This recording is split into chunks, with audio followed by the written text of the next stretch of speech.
স্টুডেন্টসরা যখন কাজ করছিল, যখন রাজপথে নেমে গেছে, যখন প্রত্যেকে ছোট্ট ছোট্ট বাচ্চা, যার এখনো টিনেজার না, একজন টিনেজার যে এখনো জীবনটা দেখেইনি ঠিক মতো, সে নেমে গেছে বুক পাতার জন্যে। যখন এই চলছিল, আমি একটা জিনিস খেয়াল করছিলাম যে সাইকোলজি কি চলছে এই মানুষটার মধ্যে। ছোট ছোট বাচ্চারা এত সাহসী কিভাবে হলো? চারটা বিষয় শেয়ার করবো আপনার সঙ্গে আজকে। এক নাম্বার হচ্ছে ওয়ারিয়ার। সবাই আমার সাথে বলুন, ওয়ারিয়ার। ওয়ারিয়ার হচ্ছে যোদ্ধা। যোদ্ধার একটা মাইন্ডসেট থাকে, হাতে তরবারি অথবা হাতে লাঠি। যোদ্ধার মাইন্ডসেট হচ্ছে যতক্ষণ প্রাণ আছে আমি আমার লক্ষ্যে পৌঁছা পর্যন্ত, আমি আমার লক্ষ্য অর্জন করা পর্যন্ত থামছি না। যতক্ষণ নিঃশ্বাস চলছে, যতক্ষণ শরীরে এক বিন্দু রক্ত আছে, আমি আমার লক্ষ্য অর্জন করেই ছাড়বো ইনশাল্লাহ। Yes or no? প্রত্যেক স্টুডেন্টের আপনি প্রিভিয়াস পিকচার দেখেন, ভিডিও দেখেন, এক একজনের অ্যাকশন দেখেন, তার মাইন্ডসেট বোঝার জন্য আপনি তার বডি ল্যাঙ্গুয়েজ দেখে বুঝতে পারবেন যে কি জ্বালা, কি ভেতরে দাও দাও আগুন এটা তার জ্বলছে। সে স্থির হতে পারছে না, তার বন্ধুকে ধরে নিয়ে গেছে, তার ক্লাসমেট তার চোখের সামনে মারা গেছে। এগুলো যখন চলছিল, এক একজন স্টুডেন্ট যার হাতে কিছু নাই, কোনো উইপন নাই, কিন্তু ভেতরে সাহস, ভেতরে একটা গর্জন যে আমি আজকে আমার আওয়াজ তুলবো, আমি কথা বলবো, আমি বোবা না, আমি কথা বলতে পারি। এই সাহস নিয়ে যখন সে আগাচ্ছিল, সে একজন যোদ্ধা। তার পকেটে কি আছে, তার হাতে কি আছে, তার খেয়াল নাই। তার মনে সাহস আছে, আল্লাহর উপরে ভরসা আছে, নেমে গেছে। বাবা টানতেছে, মা টানতেছে, বুঝাচ্ছে যাও না, মায়া লাগে, কিন্তু সে মায়াও ছেড়ে সে রাস্তায় নেমেছে। সে একজন যোদ্ধা। এই যোদ্ধার যে কোয়ালিটি, এটা হচ্ছে জীবনের সবখানে। আমি আজকে বলছি, এখানে গার্জিয়ানরা আছেন, টিচার্সরা আছেন, স্টুডেন্টসরা আছেন। স্টুডেন্টদের সেই দিন থেকে আমরা কি শিখতে পারি? তারা এক একজন যোদ্ধার ভূমিকা পালন করেছে, বুক পেতে দিয়েছে। একটু আগে আমরা দেখলাম কিভাবে বুক পাতা হয়েছিল। সো সেই যোদ্ধার মেন্টালিটি অ্যান্ড অ্যাবিলিটি, পটেনশিয়াল, এটা যদি আমরা মাইন্ডে রাখি, আচরণে রাখি, সিদ্ধান্তে রাখি, যে এই দেশে যদি কোনো করাপশন দেখা যায়, যদি কোনো নেগেটিভিটি পাওয়া যায়, যদি কোনো শাসন শোষণ, মানুষকে হয়রানি দেখা যায়, আমরা প্রত্যেকবার আগের মতো করেই যোদ্ধা হব ইনশাল্লাহ। Yes or no?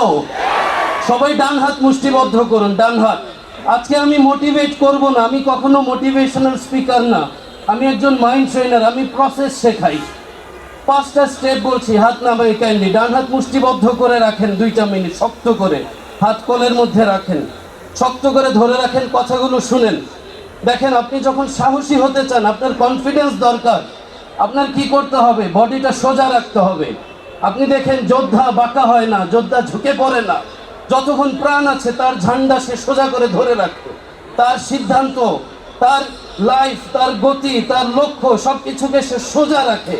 সে ডানে বামে মোড় নেয় না, সে গন্তব্যে পৌঁছা পর্যন্ত চলতে থাকে। এইরকম একজন মানুষ হওয়ার জন্যে আপনার মেরুদণ্ড সোজা করতে হবে। এই স্টুডেন্টসদেরকে একটা বিগ হ্যান্ড দিয়ে দেন সবাই, বিগ হ্যান্ড, বিগ হ্যান্ড। তাদের এই কন্ট্রিবিউশনে আজকে আমরা মাশাআল্লাহ, আল্লাহর ইচ্ছা, আল্লাহই সব করেন। তাদের কন্ট্রিবিউশনে আজকে যারা বাঁকা হয়ে চলতে হইতো, তারাও সোজা হয়ে দাঁড়ানোর সাহস পাচ্ছে। আবার স্টুডেন্টদের জন্য একটা big big big hand please. বলেছিলাম হাত মুষ্টিবদ্ধ রাখতে, আপনার মেরুদণ্ড সোজা, বডি সোজা। সবাই একবার নাকে নিঃশ্বাস টানুন। আমি প্রসেসটা ফলো করাচ্ছি, তারপর আপনাকে বলে দিব যে এনি টাইম ইন লাইফ আপনি যদি এই যোদ্ধার ভূমিকায় আসতে চান, যে আমার সিদ্ধান্তে আমি অটল থাকতে চাই, এই প্র্যাকটিসটা করবেন 1-2 মিনিট। সবাই সোজা হলাম, নাকে বড় করে নিঃশ্বাস টানুন সবাই, এবং মুখে জোরে ফেলে দিন। এরপরে জাস্ট 30 সেকেন্ডস সবাই একটু চোখ বন্ধ করুন। যে যেখানে আছেন, বসে আছেন, দাঁড়িয়ে আছেন, 30 সেকেন্ডস চোখ বন্ধ করুন, আমার কয়টা কথা শুনুন। সবাই চোখ বন্ধ করুন, 30 সেকেন্ডস আমার কয়টা কথা শুনুন। ইমাজিন করুন আপনার নিজেকে, আপনি লাইফের যেখানেই আছেন, আপনি হয়তো ডক্টর হবেন, ইঞ্জিনিয়ার হবেন, একটু ইমাজিন করুন এই 30 সেকেন্ডস। আপনার লাইফে আপনি সমাজ সেবক হবেন, যা কিছু আপনি করবেন, নিজেকে দেখুন যে আপনি সৎ মানুষ, সৎ সাহসী। একটু আগে যে কথা চলছিল যে বাঁচার মতো বাঁচবো, ওয়ান্ডারফুল। আচ্ছা, এবার আমি আপনাকে একটা কোশ্চেন দিচ্ছি, কোশ্চেনটা হচ্ছে, আপনি নিজেকে প্রশ্ন করুন যে আমি একজন যোদ্ধা, ইয়েস অর নো? নিজের সাথে কমিটেড হন, লাইফে যেখানে যাব সৎ পথে চলবো, অন্যায় দেখলে বাধা দিব, সেটাকে শুধরাবো, আমিই করব। সবাই হাত মুষ্টিবদ্ধ করে বলুন ইয়েস অর নো? আপনি একজন focus person, yes or no? আপনি একজন সাহসী ব্যক্তি, ইয়েস অর নো? আপনি দেবিদ্বারের সন্তান অথবা আশেপাশে কোথাও আপনি থাকেন, আপনি একজন মানুষ, আপনার একটা আইডেন্টিটি আছে, আপনি অনেক মেন্টালি স্ট্রং পারসন এবং লক্ষ্য আছে, আপনি লক্ষ্য স্থির করেছেন, যাবেন সেখানে, পৌঁছাবেন সেখানে, আপনি অনেক অটুট, মজবুত, সাহসী, ইয়েস অর নো? যত অন্যায় সামনে আসবে রুখে দাঁড়াবো প্রত্যেকবার, ইয়েস অর নো? এইবার দু চারটা কথা বলছি। এক নম্বর বলেছি ওয়ারিয়ার, নাম্বার 2, স্টুডেন্টদের শুধু ওয়ারিয়ার মাইন্ডসেটে যদি চলতে থাকতো তাহলে তারা আবার পড়াশোনায় মনোযোগ দিতে পারতো না। তাদের মধ্যে আরো কোয়ালিটি পাওয়া গেছে, সেটা হচ্ছে তারা ম্যাজিশিয়ানের মতো। একজন ম্যাজিশিয়ান যেমন ওয়ারিয়ারের মতো অ্যাগ্রেসিভ না, সে আবার ঠান্ডা মাথায় সুন্দর করে ডিসিপ্লিনড ওয়েতে সুন্দর করে স্টেপ বাই স্টেপ সব সাজিয়ে নেয়। স্টুডেন্টরা আবার জীবনকে গুছিয়ে নিয়েছে, অন্য কেউ হেল্প করছে, ইয়েস অর নো? এইটাও লাগবে। একজন স্টুডেন্ট শুধু অ্যাগ্রেসিভ হলে হবে না, যখন দরকার রাজপথে নেমে যাবে, যখন পড়ার টেবিলে সে পড়ার টেবিলে যাবে, সে আবার নিজেকে গুছাবে সুন্দর ঠান্ডা মাথায়। 3 নাম্বার যে গুণটা পাওয়া গেছে সেটা হচ্ছে কাইন্ড অ্যান্ড লাভিং। দেখেন, এক একজন স্টুডেন্ট যখন তার আপনজন, তার ফ্যামিলির কেউ অথবা ক্লাসের কেউ তাকে ক্ষতি হতে দেখেছে, তার ভেতরের যে লাভ, কাইন্ডনেস, তার মধ্যে যে মনুষ্যত্ব, হিউম্যানিটি, ওয়ান্ডারফুল এনার্জি, তার ভেতরে যে হিউম্যানিটি, এইটা তার বারবার জেগে উঠেছে। তো এক একজন স্টুডেন্ট তার মধ্যে লাভিং ফিলিংটা ছিল, আছে। 4 নাম্বার যেটা, এটা হচ্ছে সবচেয়ে সুন্দর অ্যান্ড পাওয়ারফুল একটা কথা।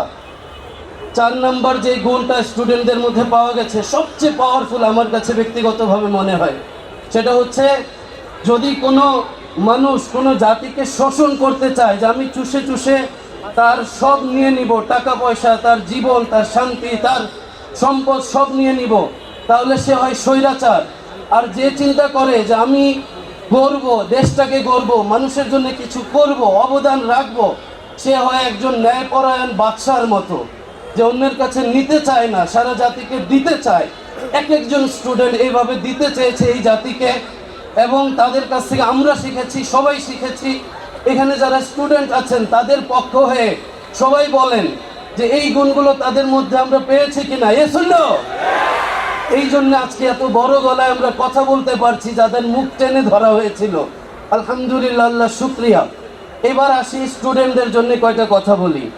দেখুন, আপনি যেই এই পর্যায়ে আসছেন, মাশাআল্লাহ, আল্লাহর ইচ্ছা, আপনি যেখানে আসছেন, আজকে আপনি পড়াশোনা করছেন, আপনি ইউনিভার্সিটিতে ভর্তি হয়েছেন, অথবা আপনার পড়াশোনা শেষ, অথবা আপনি কলেজে পড়ছেন, স্কুলে পড়ছেন, আশেপাশে যারা আছেন এখন, আপনি এই পর্যন্ত এসছেন, একা আসেননি। কিন্তু এই পর্যন্ত আপনি একা আসেননি। আপনি দুনিয়াতে আসার আগে থেকে আপনার পিতামাতা আপনার জন্য দোয়া করছিল।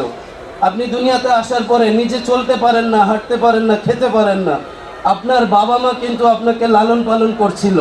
আপনি হয়তো ভুলে গেছেন যে শীতের রাত, সেদিন বাবা মা কষ্ট করেছে, আপনাকে কিন্তু ঠিকই আরাম দিয়েছিল। আপনি হয়তো ভুলে গেছেন যে শীতের দিনে একটা সোয়েটার দরকার, বাবা কেনেননি, হয়তো আপনি জানেনই না, আপনার মনেই নাই, কিন্তু আপনার জন্য সোয়েটার কেনা হয়েছিল। আপনার ঈদের সময় হয়তো ওই একজোড়া জুতা আপনাকে দেওয়া হয়েছিল, বাবা বলেছিল যে আমার জুতা এখনো পুরাতন হয়নি। আপনার মা কতভাবে যে কষ্ট করছে। আমি গত ক্লাসে একজন স্টুডেন্টকে জিজ্ঞেস করলাম, সে, আপনি হয়তো কখনো আমার ভিডিও দেখেছেন কিনা, একজন স্টুডেন্ট কান্না করছিল আর বলছিল সকালে পান্তা ভাত খেয়ে যেতাম স্কুলে, বিকেলে এসে আবার পান্তা ভাত খেতাম। তাকে জিজ্ঞেস করলাম কিভাবে ঢাকা আসছো, কিভাবে? সে বলল যে আমার মা 3টা ছাগল পালে, 3টা ছাগল সে বিক্রি করে দিছে, আসার সময় 2000 টাকা হাতে দিছে। আমি জানতাম তার কাছে টাকা নাই। জিজ্ঞেস করলাম কিভাবে টাকা দিছো, বলে হাওলাত করে এনে দিছি। তাও বলতেছে যে বাবা তুমি পড়াশোনা করো। দেখেন, আপনার বাবা মা সারা জীবনে যে সার্ভিস দিয়ে যাচ্ছে, এইটা কিন্তু এই জন্যে না যে আপনি টাকা ইনকাম করে তাদেরকে আবার রিটার্ন দিবেন। তাদের জীবনের স্বপ্ন, তাদের প্রায়োরিটি সব কিছু আপনি, আপনাকে নিয়ে যে স্বপ্নটা তারা দেখছে, এই স্বপ্নকে আপনি আরও মজবুত করেন। আপনার বাবা, আপনার মা যেন আপনাকে নিয়ে গর্ববোধ করে যে আমার সন্তান, কোথাও পরিচয় দেওয়ার সময় যেন বলে আমার ছেলে, আমার মেয়ে। এইভাবে বাবা মায়ের চোখের পানি যেন না হই। আজকে এখানে গার্জিয়ানরা উপস্থিত আছেন, প্রত্যেক গার্জিয়ান জানেন যে তার জীবনের কত স্বপ্ন তিনি ধামাচাপা দিয়ে রাখছেন শুধু বাচ্চাটার জন্য, শুধু সন্তানটার জন্যে। নিজের স্বপ্ন ভুলে গেছেন, নিজের আশা আকাঙ্ক্ষা দাবিয়ে রাখছেন শুধু আপনাকে মানুষ করার জন্য। আপনি যদি আজকে স্মোক করেন, আপনি যদি আজকে অ্যালকোহলিক হন, আপনি যদি আজকে ড্রাগ এডিক্টেড হন, তাহলে কত কষ্ট নিয়ে যে এই মা বাবা ট্রেনিংয়ে আসে আমি আপনাকে বলে বুঝাইতে পারবো না। যে বাবা মা ট্রেনিংয়ে এসে কান্নাকাটি করে আর বলে যে আমার সন্তানটা এই করতেছে, আমার বুকটা ছিঁড়ে যায়, আমি নিতে পারি না, আমার সুইসাইডাল ফিল হয়, আমার সন্তান এইভাবে নষ্ট হচ্ছে। আপনি আপনার বাবা মায়ের স্বপ্ন, আপনি আপনার বাবা মায়ের রত্ন, আপনি সেইভাবে নিজেকে গড়বেন ইনশাআল্লাহ, এবং বাবা মাকে প্রাউড ফিল করাবেন আপনার কর্ম দিয়ে ইনশাআল্লাহ। Yes or no? ডান হাত মুষ্টিবদ্ধ করেন সবাই, যে জীবনে কখনো বাবা মাকে কাঁদাবো না, কষ্ট দিব না ইনশাআল্লাহ। Yes or no? এবার একটা কথা বলি, আজকে এখানে টিচার্সরা আছেন। একটু আগে আমরা শুনলাম যে আজকের সেশন, আজকের এই কথাবার্তা এটা ডেডিকেটেড টু টিচার্স। একটু আমি রেসপেক্টফুলি বলবো, টিচার্স কারা আছেন প্লিজ উইথ রেসপেক্ট একটু হাত দেখতে চাই আপনার। এই যে টিচার্সরা আছেন না, তাদের জন্য একটা বিগ হ্যান্ড দিয়ে দেন please, big big big hand. একটা কথা বলি, যদি আপনার এক হাতে বই থাকে, আরেক হাত টিচারের হাত ধরা থাকে, টিচারের দোয়া আপনার সাথে থাকে, শুধু আপনার ট্যালেন্ট দিয়ে আপনি অনেক ব্রিলিয়ান্ট, আপনি অনেক ফোকাসড, অনেক পড়ুয়া, এইভাবে হয়তো আপনি 1000 মাইল যাবেন। কিন্তু যদি আপনার টিচারের হাত ধরা থাকে, তার পরামর্শ এবং দোয়া সাথে থাকে, বিশ্বাস করেন এত দূর আল্লাহ নিবে যে আপনি you can never even imagine, millions of mile দূরে যাবেন জীবনে। টিচারের স্বপ্ন আর দোয়া যদি সাথে রাখেন, টিচারকে রেসপেক্ট করব জীবনের শেষ মুহূর্ত পর্যন্ত, যেখানে দেখব সেখানে রেসপেক্ট করব, সম্মান করব, টিচারের জন্য দোয়া করব। Yes or no? দেখেন একটা কথা বলবো, সেটা হচ্ছে একটু চিন্তা করেন এই পৃথিবীতে ফিলোসফি কত ধরনের আছে। তার মধ্যে প্রধান দুইটা ফিলোসফি হচ্ছে কালেকটিভিজম অ্যান্ড ইন্ডিভিজুয়ালিজম। ইন্ডিভিজুয়ালিজম হচ্ছে আমি সব, আমি ইনাফ, আমি কারো ধার ধারি না, আমি কারো জন্যে দাঁড়ায় থাকি না, আমি কারো পরামর্শ করি না, কাউকে আমার সম্মান করা লাগে না, টাকা পয়সা যা হচ্ছে আমার, ক্যারিয়ার আমার, সিদ্ধান্ত আমার, জীবন আমার। এটা হচ্ছে ওয়েস্টার্ন ফিলোসফি। এই ওয়েস্টার্ন ফিলোসফিতে যারা কানেক্টেড হয় একসময় সুইসাইডাল হয়, ওয়েস্টার্ন ফিলোসফিতে যারা প্র্যাকটিস করে একসময় লোনলিনেস, ডিপ্রেশনে ভোগে। পৃথিবীতে 800 কোটি মানুষ, এই 800 কোটি মানুষের মধ্যে 400 কোটি মানুষ হচ্ছে ডিপ্রেশনে কষ্ট পাচ্ছে। 2.5 billion people anti depression medicine খাচ্ছে আজকের দিনে। এরকম দুনিয়ার অবস্থা, তার ম্যাক্সিমাম ওয়েস্টার্ন ফিলোসফির, যে মনে করে আমি সব, আমি enough, I don't need anybody, I can take any decision, I can do anything. এই মানুষগুলো যখন ডিপ্রেশনে পড়ে তাকে সেভ করার আর হেল্প করার কেউ থাকে না। কিন্তু আমরা বাংলাদেশি, আমাদের এই ইস্টার্ন কান্ট্রিজগুলোতে আমরা ব্লেসড যে আমরা ফ্যামিলির সাথে থাকি, আমাদের টিচাররা সাথে আছে, ফ্রেন্ডসরা সাথে আছে, প্রতিবেশীরা সাথে আছে। টিচাররা আমাদেরকে সুপরামর্শ দিচ্ছেন, বাবা মা আমাদের জন্য দুহাত তুলে দোয়া করছেন। ওয়েস্টার্ন কান্ট্রিজের কোনো খবর যদি আপনার থাকে, তাহলে দেখবেন family almost every family almost broken. এখানে একজন, সেখানে একজন, কারো আপনজন নাই, মরে পড়ে আছে 2 মাস, কোনো খবর নেই যে সে মরে গেছে, কেউ জানেও না। কয়দিন আগে জাপানে এই ঘটনা, মরে গেছে 40,000 মানুষ সুইসাইড করেছে, তার মধ্যে এমন অনেক লাশ পাওয়া গেছে যে 2 মাস আগে মরে আছে, তার কোনো খবরই নেই। এরকম হচ্ছে ইন্ডিভিজুয়ালিজমের প্র্যাকটিস। আজকের দিনে বাংলাদেশে আমরা যদি কালেকটিভিজমকে ধরি, যে আমি একা না, আমরা সবাই একসাথে, উই আর নট অ্যালোন। সবাই বলেন উই আর নট অ্যালোন। আরে চিল্লায় বলেন we are not alone, we are together. বলেন আমরা একা না, আমরা সবাই একসাথে। সবাই বলেন we are together, we are together. দেখেন, যদি এই যে দেবিদ্বারে আজকে এই স্টুডেন্ট ফেস্ট, এখান থেকে আপনি একটু চিন্তা করেন যে শুধু দেবিদ্বারের এই সবাই যদি টুগেদার হয়, যে কোনো অন্যায় দেখবে সবাই একসাথে ওইখানে যাবে, একসাথে ওইটাকে একদম মূলোৎপাটন করবে, রুট থেকে টেনে তুলে ফেলে দিবে, আর যেন এখানে কোনোদিন আসতেই না পারে, তাহলে বলেন অন্যায়কে আসতে পারবে? তো আমাদের দরকার টুগেদারনেস। যে মিশন চলছে, যে ভিশন চলছে, এই ইয়াং রক্ত গরম তরুতাজা মানুষগুলো নিয়ে, এই মানুষগুলো যেভাবে চলছে, তাদের সাথে আমরা যদি টুগেদার হই, যে উই আর টুগেদার, আমরা একসাথে দেশটাকে সুন্দর করে সাজাবো, গুছাবো, নেক্সট জেনারেশনকে এক্সাম্পল দিব যে একটা দেশ কত সুন্দর হতে পারে, and that we are going to make it inshallah. Yes or no? শোনেন, জোশ লাগে, জোশ যেটা আপনার মধ্যে আছে, সাথে ব্যালেন্স লাগে, সাথে লাভ এন্ড কেয়ার লাগে, আর এর সাথে লাগে কন্ট্রিবিউশনের মাইন্ডসেট। দেখেন, আপনার ক্যারিয়ার যদি হয় একটা জবের জন্যে, যদি হয় একটা বিজনেসের জন্যে, আপনার ক্যারিয়ার যদি হয় কিছু টাকা পয়সা ইনকাম করার জন্যে, তাহলে হবে, আপনার একটা ক্যারিয়ার চলবে, জীবন একটা যাবে। কিন্তু যদি আপনার জীবন হয় লক্ষ কোটি মানুষের জীবন সুন্দর করার জন্যে, বিলিভ মি, যে মানুষটা মিলিয়ন্স অফ পিপলের জীবন নিয়ে ভাবে, তার জন্য আসমানের ফেরেশতা পর্যন্ত দোয়া করে, যে মানুষটা মানুষের কল্যাণের জন্য খাটে, তার জন্য আল্লাহই যথেষ্ট হয়। আপনি গেস্ট হিসেবে যদি চিন্তা করেন যে আমি গেস্ট, দুনিয়াতে আসছি, আমি গেস্ট, তাহলে আপনি সবসময় নিতে চাইবেন অন্যের কাছে যে হোস্ট কিছু করবে।